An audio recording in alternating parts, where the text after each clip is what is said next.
Maybe you make six figures. Maybe even make seven. Maybe you're high up at a company, but how much time do you have? That's the question.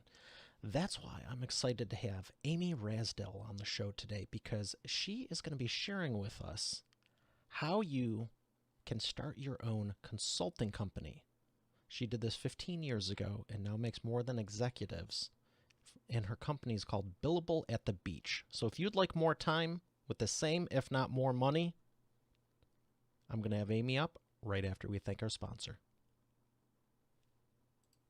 Every business needs a book, including yours. Visit freebusinessbookpublishingcourse.com today to learn the 7 steps to publish and promote your nonfiction lead and profit-generating business book in 8 weeks. Once again, that's freebusinessbookpublishingcourse.com.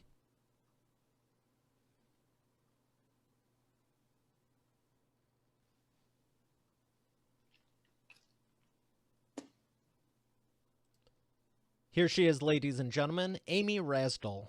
Amy, how are you feeling today? I'm good, Mario. Thanks for having me today. I'm so excited to have you on because time is so important, and I think a lot of people have forgotten that. What's your experience? I think people do. So I have a favorite quote that I love. I grew up in Silicon Valley. I'm a Silicon kid, and it's from Andy Grove. And he makes a big point out of saying that time is our only truly finite resource. You can get more money, you can get more buildings, you can get more people, more other resources. Time, as hard as I try, is something that I've never been able to figure out how to make more of. How about you? I'm in the same boat. I mean, you can email yourself twice and, act like it saved you time or something, but when you break it down, you only get 24 hours a day, 168 hours a week, 96 opportunities a day with 15-minute increments to do something great about it. But you're absolutely right. You can make more money, but you're limited on the time. That's right. And you can only skip sleeping for so long before it catches up with you. I've tried that one too. Yep, I've definitely been there. So I want to ask you, why would you say it's so important for people to consider the consulting instead of just driving themselves in the ground? Well, consulting gives you so much freedom and flexibility. And I think some things about consulting, I think that's something people probably do understand. Now, I'm not talking about when I'm saying consulting, working for one of the big consulting firms, but rather having your own consulting agency or just your own solo practice. I think people are aware of the lifestyle bonuses of freedom and flexibility. I don't think anyone always thinks about or talks about what a great career it is in terms of career path and career satisfaction, and the fact that you can make more money as a consultant than you can as a corporate employee. Not sure everyone thinks about those two things. You're saying you can make more as a consultant than a corporate worker? That's right. And a lot of people don't understand that. So, very much in line with the things that you're always talking about, as a consultant, a lot of people immediately gravitate towards just filling up their hours. There's this big kind of fashionable thing right now to do fractional CEO, fractional CMO, things like that. This fractional, well, to me, that sounds like a part-time job. I don't want you to have a part-time job. I want you to be a superhero with superpowers making super pay. And being a superhero, it's super fun. And that super pay part, it you really can do that. So it's not about just people have an instinctive sense that when they start consulting, they make sure they fill all those hours. And it's not the right mindset to approach it. You really have to have a superpower, being a superhero, and pick those engagements carefully. Can you put some numbers to that? Because that sounds good to me, but when you're saying make more, working less, I mean, that alone is something to wrap your head around, but how much more exactly are you referring to? Like, what would you say is typical for corporate pay versus consultant pay? So I think I've never thought about it in quite that way, but I can think quickly and the math seems easy enough. So I've seen a lot of people be able to match their corporate pay working half the number of hours. So if So you're that's like willing or doubling it. interested in working the same amount of hours. So I think double is a pretty fair number. Now, I'm not going to say that everybody can do that. And there are people, the sky's sort of the limit depending what you do and how advanced you're willing to get in terms of some of your approaches and kind of how you like to work and who your best target client is. It can be more than. What if someone's afraid to go do it, though? They've been in the job 10 years, 15, 20, 30 more. I mean, you're asking them to completely switch and turn stuff around. Why should someone still consider it, even if they're afraid? So so fear crops up all over the place when you start consulting. And I think that's probably true when you start your own business in general. When I work with people in my programs, many of the things that happen over and over, the mistakes that people make, boil back to fear. So there's a few different variations of that. But I think one of the biggest ones, and I think maybe your question is around, okay, why should I leave my corporate job? Why is consulting better or safer or whatever than my corporate job? Well, here's the thing. You and I both know, as much as we try to think about it too much, that we can walk into our corporate job any day and that jobs that get eliminated, they could be ours. So we can walk in any day and our job can be eliminated. And oftentimes it's not when we're expecting it. So I'm going to tell just a little story. I was consulting and working on a project with a company, and I did most of my work remotely, which is usually the way that I operate. But I had one team meeting a week. So I was in the team meeting on Wednesday, and there was a woman there. I also every month speak at an outplacement services firm. So I speak the second Monday of every month to a group of people who have recently liberated.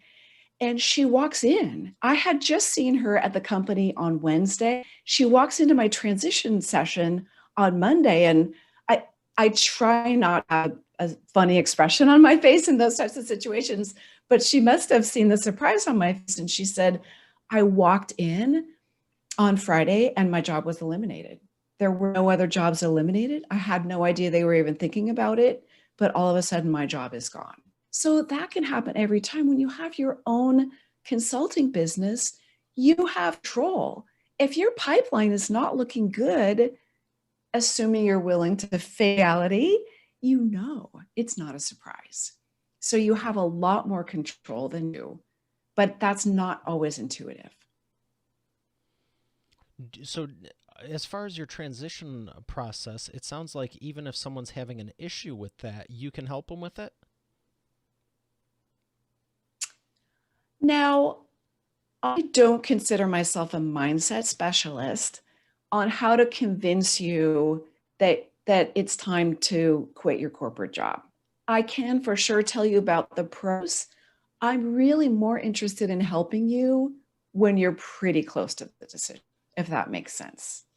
Okay. I think it's almost more of a life type person that can help you with kind of your total life picture on deciding that.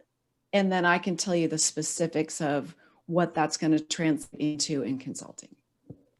Let's talk about how you set this up because consulting, I do it.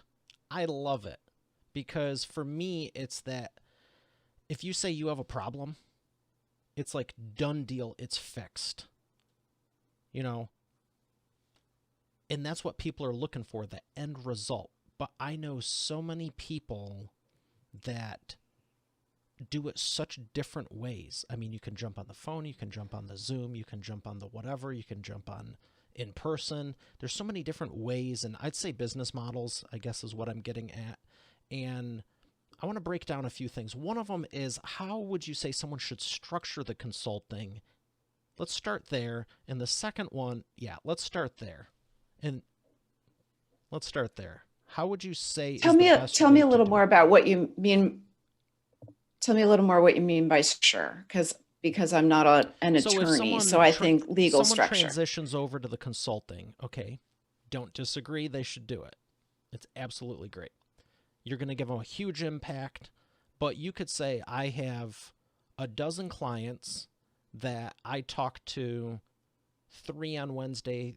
No, wait, that's not the right math. I talk to 6 on Wednesday and 6 on Thursday, and we talk once a week.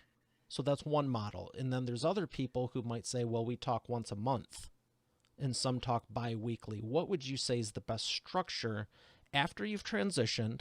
We're pro consulting, but what would you say is a good model for not taking up so much of your time, but still having that high touch where you can get an impact quickly?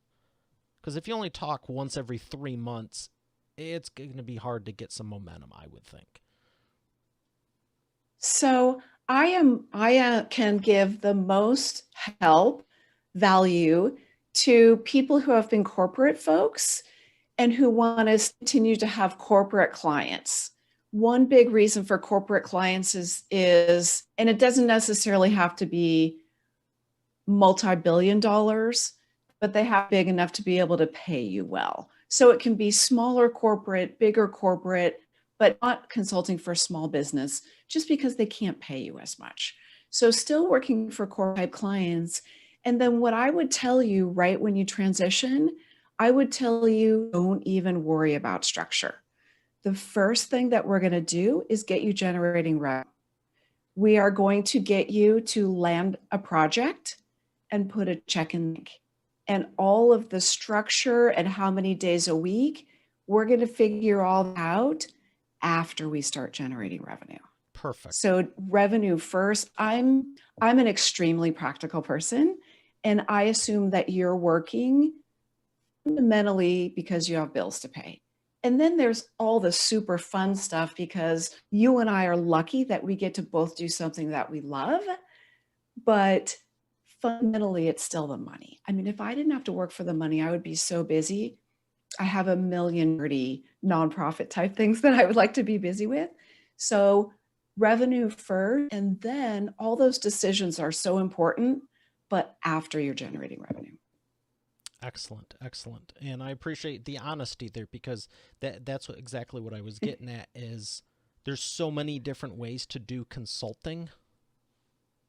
There's no right or wrong way, I would say. It's just what works best for you. And what you're saying and what I'm hearing is if you had some corporate clients previously or you were doing it through the company, you can still now serve these people, but in the capacity of an independent consultant, correct? Right. And then we do eventually talk about structure, and you really hit it, Mario, exactly what I suggest people do. I suggest now that from the customer's point of view, we always want to keep it completely focused on the customer's needs. We don't want to talk about our lifestyle needs when we're presenting to the customer. But you, as a consultant, one of the big benefits is the freedom and flexibility. So, what I want you to do after you're generating revenue, after you've at least landed one project and have a check in the bank, otherwise, that's what we're going to work on first. Then I want you to look at what are some of the lifestyle things that are important to you? What are the types of clients?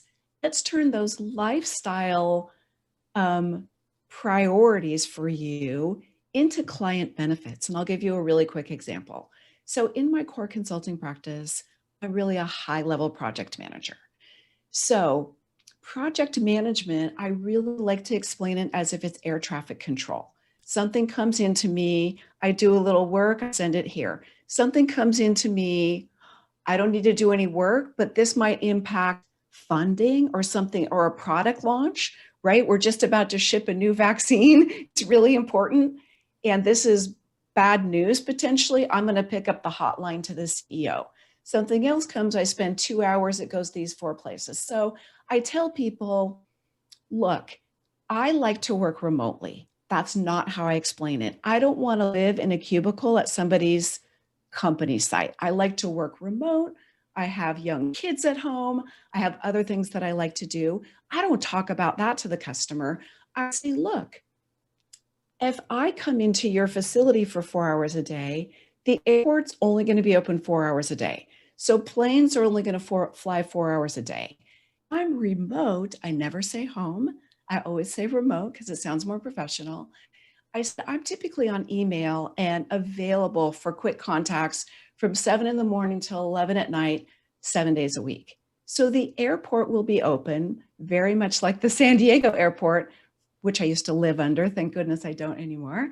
From 7 in the morning till 11 at night, the planes will be flying. So I really turn it into an advantage for them, Hmm. even though it's also an important lifestyle thing for me. I'm glad you touched on that because, like we were talking about early on, you can only get you can't get your time back, but you can always get more money. And if you're wasting all your time just doing things, I mean, you could say, I make $1 million an hour, but if you're spending 23 hours of that day doing rambunctious stuff that makes no never mind, I mean, it still wouldn't be a horrible day. I mean, just saying, but that would get tiring after a while. But I guess after about 20, 30 days of that, you could get your own plane and not have to deal with it. But the point is, you can't get the time There you back. go. You can't get the time back, and it doesn't really matter how much you make an hour. You should be creating the lifestyle you want to facilitate both, because the reality is you can help a lot of people no matter where you're at. That's right. You can add huge value to your client. And one of the other things that I really enjoy about consulting, I talked a little bit about career satisfaction and career path. I have way more impact on my client companies as a consultant than I did as a corporate employee because there's a certain mystique about the outside consultant coming in. You're typically sponsored by one or more of the executive team. They're paying you a lot of money. So they're going to listen to you. I remember telling my dad years ago when I first started doing this, I said, Dad, I have to be careful what I tell them because now they do what I say. But it's great, right? It's so satisfying to really see your impact. Yeah, it's a lot of fun. I will have to say that. And I, I do want to touch on this real quick. I did say I had two questions, and I'm going to ask it to honor that for Expert Authority World. But I realize where you're coming from, and we don't need to go in super detail. But the difference between coaching and consulting, because a lot of people talk about I'm a coach and consultant. It's kind of like sales and marketing. It's like they're so intertwined, but they're not, or advertising and marketing or advertising and sales. And just, I hear all the time coaching and consulting. And again, I've done both. But what's your take on the coach versus the consultant? So for me, I don't know why, Mario, but I always have a little bit of heartburn when I or someone else refer to me as a coach. And I don't really know why. I still think it's a little bit of a weird thing in business and to not have it be in sports. That said, I believe that a consultant works on uh, bigger projects with very concrete results. The outcomes are clear and specific. Often working, now here I'm going to say a coach doesn't work with a team because, of course, in sports, that's exactly what they do. But coaching in the business sense is more typically individuals or groups that are working on something, but the success of the coaching as opposed to a consulting gig is less dependent on a specific, on a product launch or something like that. What do you think, Mario? Does that make sense to you? It does. And it's interesting because people have asked me this before, and I'm like, that's a good question because at the end of the day, me Yeah. personally, I want to get you to the end result. So whether I'm coaching you through it versus you're paying me a Yeah, lot of that's money to true. tell you the steps, I don't really care. I want to get you to the end result. Here's my take on it though. When I'm coaching you, for example, like the sponsor ad earlier with my book program and my author clients, I have programs where I can coach you through publishing your book, and I only offer those a few times a year with a limited number of people, and we go through it together. It's been very effective. Okay? It's a lot of fun too. I can take you through and get your business book published. But I'm saying, okay, step one, everyone, we need a title. We need a subtitle. You know, who's your avatar? Who's your ideal reader? Okay? I'm telling you all the answers. You basically have a cheat sheet. I'll tell you every last thing. It's on you. Now, the consulting I've done primarily with my concierge program, where I'm only working with you one-on-one, and it's very high touch, okay? And maybe you're responsible for some of it, which you are, but maybe most of it's on me saying, okay, my team and I will take care of the cover, we'll take care of this, but we do need to brainstorm a few things back and forth here. So to me, it's more about the responsibility, you know, because you could say you're coaching. Yeah, interesting. You're coaching the staff of the company. You know, maybe you're the Right. consultant for the marketing team, and you're guiding them and they're executing it.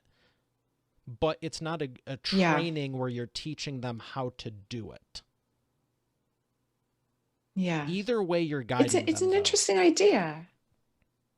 That's right. And I do with my corporate clients, I always call it consulting. However, I believe my job as a consultant in the corporate world, contrary to some consulting firms, is I believe it's my job to get in there and do the project and get out. I'm not supposed to make myself indispensable.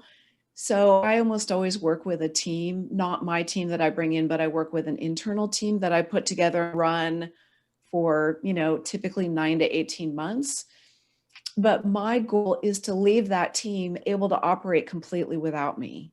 They'll have a Exactly. new leader. Now they might touch base with me from time to time, but my job is to get out and move on to the next project. That's what consulting is. I see it as But like then time in my compounding. billable at the You're beach, saving them 3 to 5 years of figuring it out on their own. You're going, hey, let's take, like you're saying, 9 to 18 months. I'm going to give you all the answers. Let's just put this in place. We'll have weekly milestones. And by the time we're done, you're going to be up and running. And I just saved you 5 years, or 10 in some cases. can I use such a succinct way to put that. Can I use that? Oh, for sure. It's one reason I love that my team, which I'm very thankful for, transcribes this, makes the show notes, because someone asked me on the one of the last episodes, they're like, "That's awesome. Can you say that again?" I'm like, I have no clue what I just said, but it's being recorded, it's live, and we'll see it in the show notes, so we're good. We have it. Yeah. Well, it's funny because one of the things that I do in my program, one of the exercises that I have people go through is what we just That time. no, Time is money. It's like, oh, I'll do it on my own. it's Okay, totally cool. Well, if you want to give away 17 months of your time versus focus for 30 days, enjoy. well, and so you just set me up for something else that I say a lot when I talk to people about consulting. And I mean, I just figured out how to do it on my own. And I always tell people that when I talk about the mistakes that people make, I know about them. How? Because I've made every single one, right? I've made every mistake as I've been building my business over the last 15 years. So people will say, well, why should I join one of your programs? Can't I just do it on my own? And I say, absolutely, you can do it on your own. Here's all the But answers. it's taken me 15 years. How long do you want to wait, right? So it's an interesting thing, isn't it? And I guess that's kind of your whole point about expert authority is time when it boils down to it. It's another reason I always focus on the results and the revenue and profit too, because if you say, okay, it'll take me a year on my own, and you might think, hey, I've got a year on my own. When you say you're going to lose $172,000, oh, well, I didn't think about it like that. No, you didn't. You were just thinking of the time component. But if you're making some serious money, what's that time worth? There's a difference from making 20 an hour to 200 to 2,000 versus 20,000. Well, so like almost everybody, I've been working from, I say remotely, but home for many years. But even still, the pandemic, like most of everyone who's watching this, made me get new IKEA furniture for my office. So first you had to wait for it to be in stock. But I didn't put that stuff together by myself or even have my husband do it. We hired a guy who all he does is put together IKEA furniture because I can be doing my consulting work. Hmm. And the guy who puts together the IKEA furniture, two things.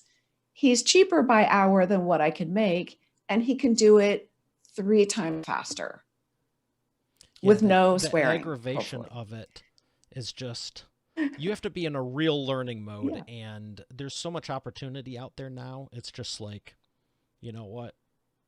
You can't get the time back. So, and I've always loved it ever since I started my Right. company, because it's like there's people who absolutely don't want to be doing this. They hate camera. They hate being in front of the camera. They don't want to be on stage. I personally love it. I love what I Me too. do, and I love speaking it, on stage in person, and all of it. It's like Me too. and it's the only thing I can do. You know what I mean? You're a performer, Anyone can same do as my me. emails, Yeah. but only we can Right. be on. Can you imagine that? I was thinking about that the other day, because it's like, imagine if you were like, yeah, I want to get into shape and go to the gym and everything, so I'm going to hire someone to do that for me. You can hire a fitness Oh, trainer and wouldn't that be coach, but if you were awesome? just like in the salon, can you imagine if you're like, I'm going to hire someone to get a haircut for me? Like, okay, there's a point where, That's not so bad, but if there's anyone out there who can come up with a thing where you work out and get me in shape, I'm in. yeah, there's certain things that only we can do, and it's interesting because Yeah. I don't think you can outsource everything, and you should know what, like, you're saying your No. superpowers are. What are you the very best at that only you can do? But conversely, what's all the other stuff that you shouldn't even be touching? I remember the first time I posted on Facebook like a decade ago. I'm like, I just got fired today from the graphic design team, and 9 out of 10 people were like, "Oh my gosh, I'm so sorry." Da, da, da, da, da, da, da, da. And the entrepreneur friends were like, "Nice." I remember that. They knew exactly what I was doing. I fired myself from my own company from that team, and I'm like, I don't need to be touching this. Yes. I enjoy it. I'm decent at it, I'm a but s- I don't need to be touching it. I'm a software engineer by background, and I don't allow myself to touch my own websites because it's a rabbit hole that I go down, and I get so obsessed with it that until I have everything working right, I I I won't go to sleep. And so it's just it doesn't work for anybody for me to so I don't even touch it. Yeah. There's a good saying, and I should know who said it or wrote it, but it is only do what only you can do. I think that's kind of the crux of what we're talking about. Yeah. And at the same point, when you are done with it, you look up and go, oh, it's a new month? When did this happen? Exactly. Because we know it's well more than just a few Exactly. hours or a few days. I designed a software to build WordPress websites automatically, and I totally get what it's like. Not the code. Again, I fired myself from that about 11 or 12 years ago. Yeah. But even just playing around with it, trying to just think and brainstorm and test and tweak, I'm like, no, absolutely not. So totally Yeah. get you. That's cool. That's cool. So tell me about what you were doing before. How did you decide, I want to be on my own? I don't want to be corporate anymore. What tell me about that? So it's kind of interesting. I really didn't set out to be a solo entrepreneur, have my own thing. I mentioned that I'm a Silicon kid. Dad was a early Silicon Valley guy. So I grew up surrounded by technology startups. So all the dinner tables that I sat around growing up of friends, my own, everything was technology startups. So it's almost as if we didn't even really realize anything else existed. I did eventually get out in the world and find out there were companies that did other things. But I started out working corporate, and my original career goal was to be a startup technology CEO. I have since decided that being a CEO is overrated and underpaid, and I love consulting. But as I look back on my early years, I was always that I always loved to perform.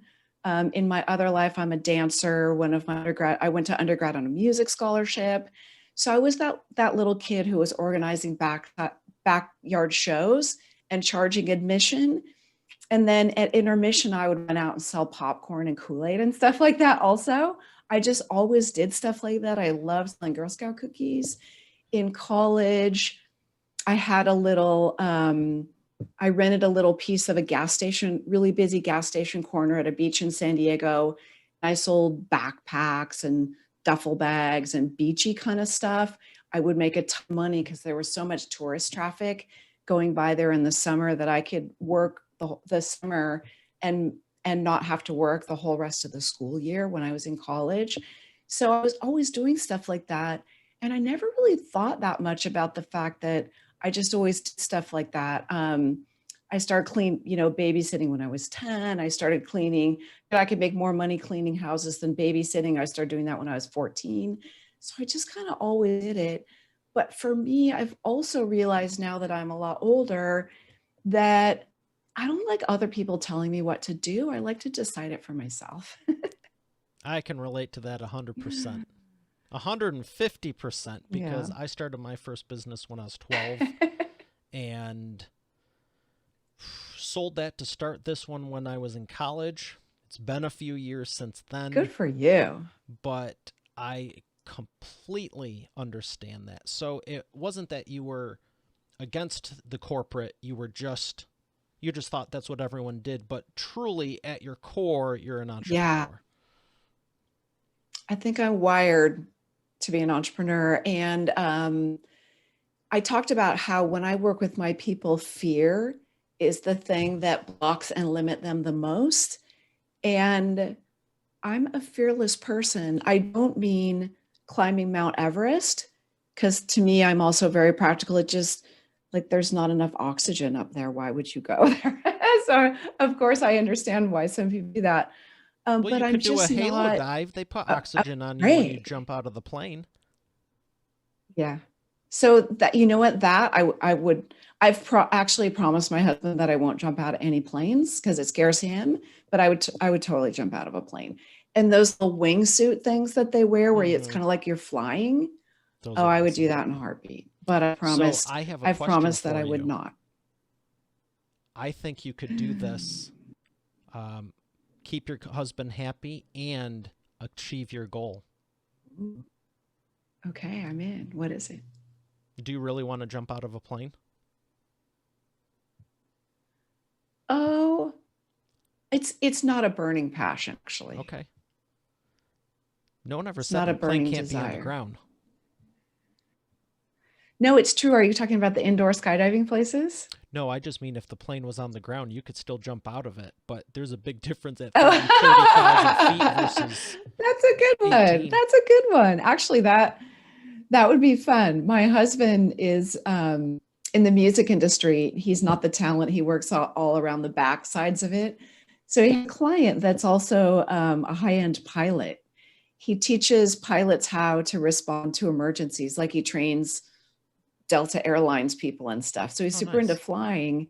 And so we could go over to his airplanes and I could do that. That's a good idea. That would be fun. You could even preface it like, why are we like, surprise, honey, I got something for you. And like, yeah, we're going to jump out of the plane. And because most people's brain naturally goes to, oh my gosh, are you serious? And then, you could hop out real quick. Yeah. And say, That's good. I love that. That would be a good one. But I love the attitude because it's like you want to do it. You're not, and I get what you mean. It's like there's stuff you're just not even risk averse. You're just not afraid of. It's like, yeah, why not? Why wouldn't you do it? Like you want to sit in a cubicle for 10 hours a day and be in traffic? Like I can't even wrap my head around that. Yeah.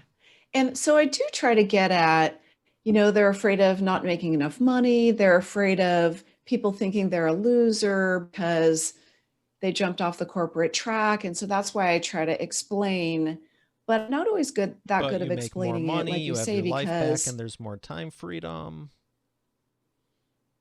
Yeah. You work with better clients. You can say no to people. Nobody owns your career path anymore. I talk to so many guys who they're completely CEO material. It's not their fault. Every time when they're just about to get that big promotion, the company gets acquired, or a global pandemic hits, or the stock market crashes. Something happens that they have no control of. A new CEO comes in, and we all know that often the CEO brings their own team. So it's not, he doesn't even know you. It's not about you. So there's so many things out of your control. Some of the people that eventually end up working with me to do consulting, man, they've been trying to scrabble up that ladder for 20 years, getting knocked off, and it has nothing to do with them. You get to control all that stuff. It's the best feeling, and the best money, and the best career path. And you have so much impact on your clients. It's great. You do a similar thing, right? Win, win, win. I mean, that's what you go for. Some people say win, win. I want to be happy. I want my client happy, but it's like Yeah. I want my client happy and their client happy.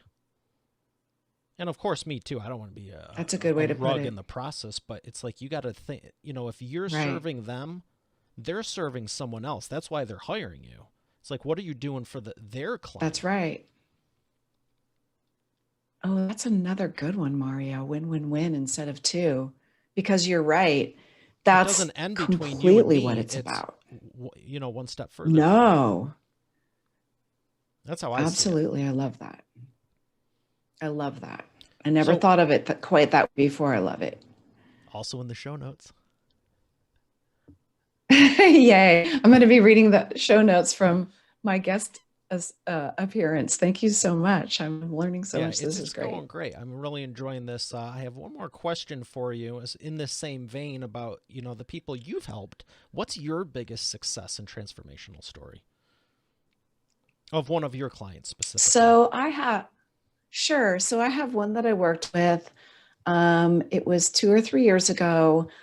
Um, and she was a woman who had just had her first baby. And it's hard to do the corporate juggle when you actually also add a child into the mix. There's plenty of women that do it splendidly, and I admire them, but it's hard. So this woman was a high level social media manager working for an agency, and she was really good at what she did, but it was just hard to manage the baby and the corporate job and having some kind of a life and dropping the baby off at daycare and that whole routine. The baby gets sick and you can't go in. And so she wanted to do consulting. And we just happened to kind of meet by chance through some friends, not even related to business. And she jumped into one of my programs. She actually did it, which is not always the case, before she left her corporate job. She kind of laid the groundwork and got ready and learned about it. And then she jumped off. Within 6 months, she was making twice what she had made in her corporate job, working about 30 hours a week. She had been working about 50, 55 before. We all know that at our levels, most people don't work 40 hours, most people work more. So she had actually doubled, not quite working half the time, but close to it. And then that didn't even count commuting and packing the baby up for daycare and all that kind of stuff. So it was really amazing when we met at the 6 month mark and she goes, "Oh my gosh, I'm on a track to consistently make twice the money in less time." And that's the one that my mind always comes back to, that I love. I appreciate you for sharing that because first and foremost, I think the time she's getting with her baby is most important. The time she's getting back for her and her life. The fact that she was financially, the fact that she doubled it, and I'd even argue it was more than that because, like you said, if she was at 55 hours and you cut it to 30, that's not even a Right. direct. The financial amount was double, but you also have to account accommodate account for the 20 to Yes. 25 to 35% less time, which again is another added bonus for more consulting time or free time. I mean, if you make the same amount and cut your Right. time in half, that's essentially doubling your profits already, let alone I think Right. it sounds more like a 3 4 time multiplier. That's fantastic. But first and foremost, the time with Maybe it her baby is. and Yeah. family and everything, that's great. Thank you. When I talk numbers, I always like to not overstate and overpromise, because there But are if they're so many real, programs out there that talk about, yeah, no, that's true. But there are so many programs and people out there that are searching for that make $1 million your first year. And it's just, it happens. It's just very rare with a heavy dose of luck, I think. and that's good. I would always say err on the side of caution. I'm very much the same Yeah. way.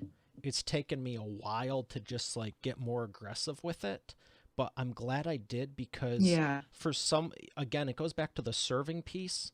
If someone's deciding to do business with you and clearly you can help them, but maybe they're thinking in that track when you're saying, you know, you can make more money or you'll make a lot more money or you'll increase your money. Okay, cool. But when you say you can go from 186,000 to 276,000, which is roughly a 33% increase in 6 months, and I've done it 37 times or 137 times or 3,000 times, Yeah. you're dealing with empirical evidence. And again, don't overstate it, but when you have that to prove, Yeah. and you don't even need to Yeah. say it, you just say, here's the last 10 case studies, and then they say it. I doubled my revenue in 6 months and cut my time in half. I mean, Yeah. the average And I corporate do love, I do CEO love, is a couple 200,000, 400, 600. You know, you can take statistical evidence and just go across the board. This job caliber, this is what they make. I mean, same thing with the U.S. population. It's like you yeah, can say, well, X amount of people make above this threshold and below that, and about 15 different levels in right. between. So you can still not be over the top with it, but still give, you know, concrete, like, wow, this is, she's not joking around here. This is serious. Yeah, it's true. And I agree with you too that the ideal circumstance is when you present the evidence and your prospect makes the conclusion that you wanted to make. It's much more powerful that way. I've been teaching video testimonials for over a decade, and there's nothing better than just being like, That's great. just play the thing. There's times I get hit with my own ads. I'm like, oh my gosh, wait a second. Oh yeah, I have my team load up some of the That's stuff, so and I'm just funny. like, oh yeah, we were talking about that a month ago, and then I forgot about it because again, this is where I focus right here, right now, and some of the other things. It's just like, Hmm. wow, this is great. Test it. Wait a second. Oh, that's fun. That's It's like great. throwing money in the wash for no reason just to Yeah. find it later. So, in the same vein of some fun, we have the wheel of whatever round now. Guess what this Oh, is? yay. It's the wheel of whatever. So I don't even know what the how it's going to end up. See what your question is. It's magical.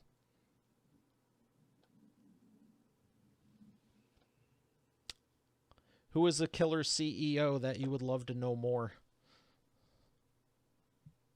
Oh, my longtime favorite. He is gone now, but I've been an Andy Grove groupie for many years. I've read all of his books. I kind of grew up in that Silicon Valley world. Um, his personal story is so interesting. He was a refugee, walked out of Hungary with nothing, um, revolutionized the world as we know it. And I'm not a great writer, but I appreciate a great writer. And to me, a great writer is someone who is write things that you can't resist reading, you can't put down. And he writes about business topics and things like that, in a way that's like that. So he's a great writer, and he's the CEO that I've always most admired. Excellent. Well, thank you for sharing And that for with those of us. you who, if some of your listeners are younger than I am, he was the CEO and founder of Intel. And of course, you have Intel all through your house, whether you realize it or not. Chips. Oh, I'm very familiar with it because when I was launching the show, I designed and built a new computer and decided, you know what? Two cores is better than one, four is better than two, but 14 is better than four.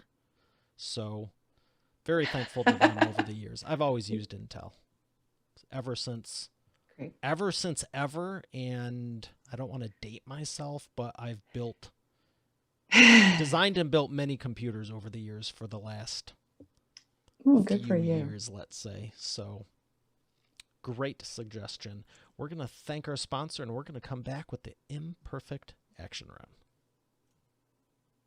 You've heard me Great. say every business needs a book, including yours. And it's true. And that's why you should visit freebusinessbookpublishingcourse.com today to learn the 7 steps to publish and promote your nonfiction lead and profit-generating business book in 8 weeks. But you know what? Don't take my word for it. Take it from a few of my authors, like Lori. And I went from having an idea and a possibility to actually getting my book published. Or Catherine. Thank you for making my mom #1 best-selling author. Or Mary Alice. What he got done for me in 3 days regarding my book launch,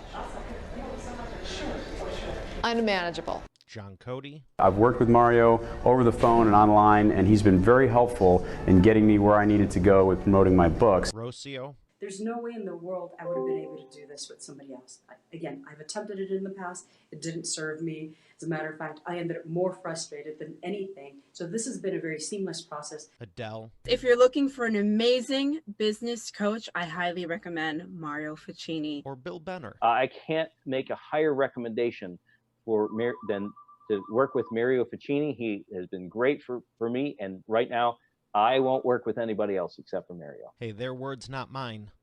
Visit freebusinessbookpublishingcourse.com to get started now, and I look forward to hearing your transformation as the next video success story. Once again, that's freebusinessbookpublishingcourse.com.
And we are back with the imperfect action round. Are you ready to take imperfect action, Amy? Absolutely. All right, so I have 3 questions for you, 60-second or less answers. And the first one is, what is the fastest path to the cash? Fastest path to the cash. For me, I have a tried and true process called 3 action steps to generate revenue now. So I have an exact formula that is the fastest path to cash in my area of expertise. Excellent. Number 2, what is the biggest problem you see your prospects making and the fastest way for them to fix it? Not charging enough. And we've talked a little bit earlier about fear. The block on not charging enough for your consulting services really is fear. Once you get past that and realize and really learn to be a superhero with superpower making super pay, you can get past that and the market will pay for your services. Love that. That's for sure.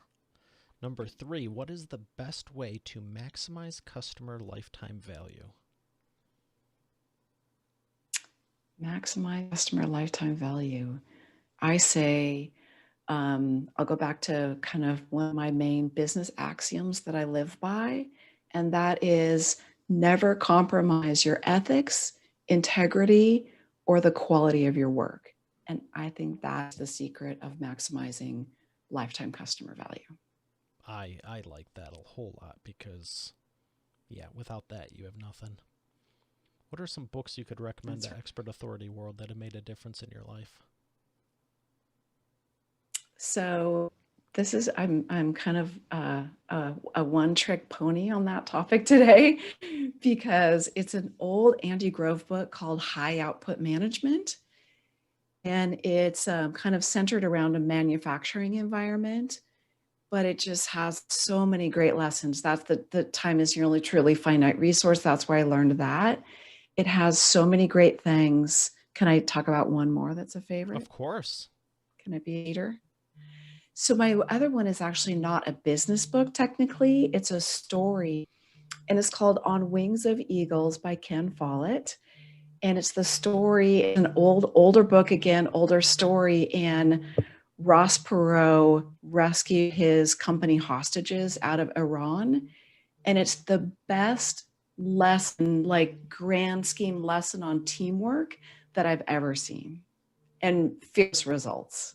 It's a great book. It's a great story, but there are a lot of great lessons. So oddly enough, those are my two favorite business books. Well, I appreciate that. I have not heard of both of those, and they both sound good. They're great. Where would you like people to learn more? I would like people to learn more at billableatthebeach.com. And if you want to be an action taker, like we've talked about, I have a free email course at billableatthebeach.com called 3 Action Steps to Generate Revenue Now. And as I mentioned before, it's the quickest path to revenue. And when you build your consulting business, I want you to focus on revenue first and then all the other little things. So I would love for you to find me there. Excellent. Well, I appreciate you for sharing that and making it available to Expert Authority World. I've thoroughly enjoyed this, and I thank you for your time. Great. Me too. Thank you so much for having me today, Mario. All right, Expert Authority World. We have another great episode here today. I'll see you tomorrow. Have a great day, and God bless.